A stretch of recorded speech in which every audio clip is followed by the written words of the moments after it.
छत्तीसगढ़ का बीजापुर इलाका, सुकमा से लगता बॉर्डर, इस पूरे इलाके पर लालगढ़ का आतंक साया है। लालगढ़ यानी नक्सलियों के धाक वाला इलाका। यहाँ पिछले दिनों शांति पसरी थी, लेकिन रविवार के दिन ये इलाका नक्सलियों और सीआरपीएफ के बीच हुए मुठभेड़ से थर्रा गया। पिछले 4 सालों के दौरान सीआरपीएफ के काफिले पर सबसे बड़ा हमला हुआ था। सीआरपीएफ के 22 जवान शहीद हो गए। सीआरपीएफ की टुकड़ी पर हुए इस हमले ने कई सवाल खड़े कर दिए। सीआरपीएफ की टुकड़ी पर कैसे हुआ इतना बड़ा हमला? खुफिया एजेंसियों को क्यों नहीं लगी हमले की भनक? नक्सली इतने बड़े हमले में कैसे कामयाब हो गए? सीआरपीएफ की टुकड़ी पर नक्सलियों के हमले ने छत्तीसगढ़ से लेकर दिल्ली तक को हिला दिया।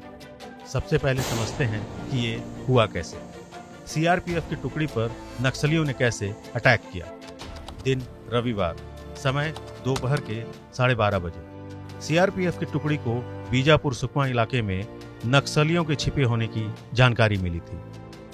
इस खुफिया सूचना पर सीआरपीएफ के साथ कोबरा बटालियन, बस्तरिया बटालियन, डीआरजी और एसटीएफ के करीब 2000 जवान इस इलाके की खाक छान रहे थे।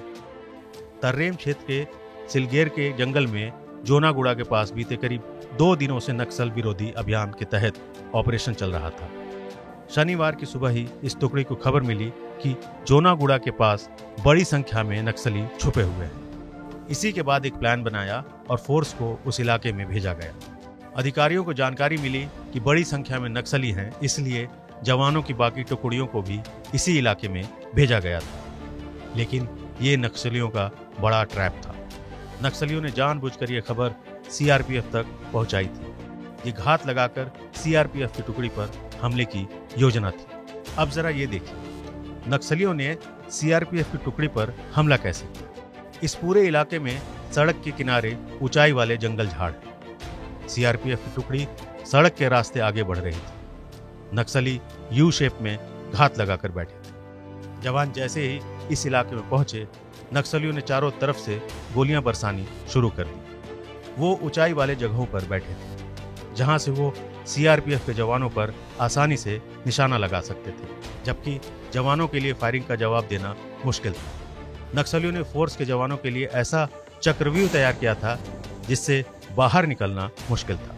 करीब 5 घंटे तक दोनों तरफ से फायरिंग होती रही। जवानों ने खुद को चारों तरफ से घिरा देखकर एक गांव की तरफ जाने की कोशिश की, लेकिन नक्सलियों ने वहां भी उनका पीछा किया। रास्ते में जवानों को घेर लिया। नक्सलियों ने बड़े हमले की जबरदस्त प्लानिंग बनाई थी। को बीजापुरियम सुकमा जिला का सीमावर्ती इलाका जोनागुड़ा और टेकलागुड़म जंगल में पुलिस और नक्सली मुठभेड़ हुई थी। उस मुठभेड़ के पश्चात कल शाम तक का स्थिति ये थे, उसमें काफ़ी तगड़ा मुठभेड़ हुई थे। उसमें एक महिला माओवादी का डेड बॉडी रिकवर की गई थे। उसकी एक इंसास वेपन भी है, बाद में शिनाख्त हुए थे। एक पामेड एलजीएस कमांडर माड़ी वनाजा के रूप में उनका शिनाख्त हुए थे। और उस मुठभेड़ में हमारा 7 जवान घायल होने का और 2 जवान शहीद होने का उस समय प्रारंभिक जानकारी प्राप्त हुआ है। नक्सलियों ने सिर्फ जवानों को निशाना ही नहीं बनाया, बल्कि उनके हथियार और दूसरे साजो सामान भी लूट ले गए। इस हमले के पीछे नक्सली कमांडर हिडमा का हाथ बताया जा रहा है।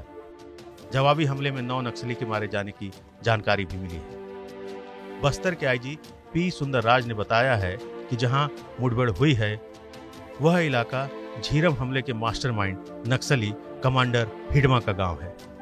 हमले में शामिल नक्सली उसी के माओवादी ग्रुप के सदस्य थे। करीब 250 से ज्यादा नक्सलियों ने सीआरपीएफ की टुकड़ी को घेर रखा था। पिछले 4 वर्षों में यह सबसे बड़ा नक्सली अटैक था।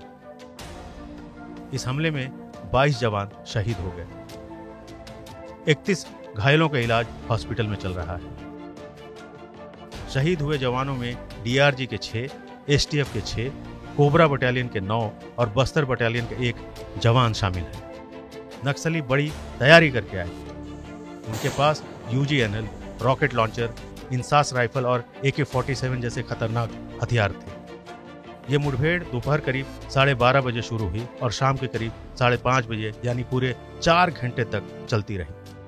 छत्तीसगढ़ के दंतेवाड़ा में 11 साल पहले सीआरपीएफ के 76 जवान नक्सली हमले में शहीद हुए थे। ये उस वक्त का सबसे बड़ा नक्सली हमला था। इस बार फिर नक्सली एक बड़े हमले में कामयाब हुए।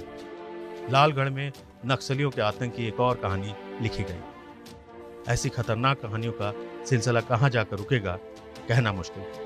आपको कैसा लगा हमारा ये वीडियो कमेंट सेक्शन में जरूर बताएं। देश और दुनिया की बाकी खबरों के लिए बने रहिए हमारे साथ।